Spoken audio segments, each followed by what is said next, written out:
మంచిర్యాల జిల్లా లక్సెటిపేట పట్టణంలో పోలీసులు ఆకస్మిక దాడులు నిర్వహించి ఆంధ్ర బోర్ బాలాజీ లాడ్జ్ లో గుట్టు చప్పుడు కాకుండా సాగుతున్న పేకాట స్థావరంపై మెరుపు దాడి చేశారు. ఈ దాడిలో సుమారు ₹1,00,000 నగదును స్వాధీనం చేసుకున్నట్లు సమాచారం. ఈ సంఘటన పట్టణంలో కలకలం రేపింది.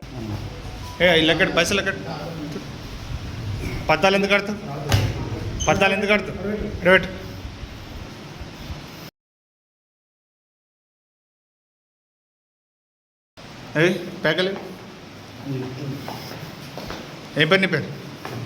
ఏం తిరుపతి? నీ పేరేంది? నీ పేరేంది? నీ పేరేంది? ఏం హనుమంతరావు? నీ పేరేంది? సాంబా.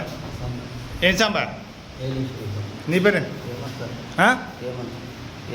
హేమంత. ఇల్లు ఎక్కడ? పైసలు ఎక్కడ?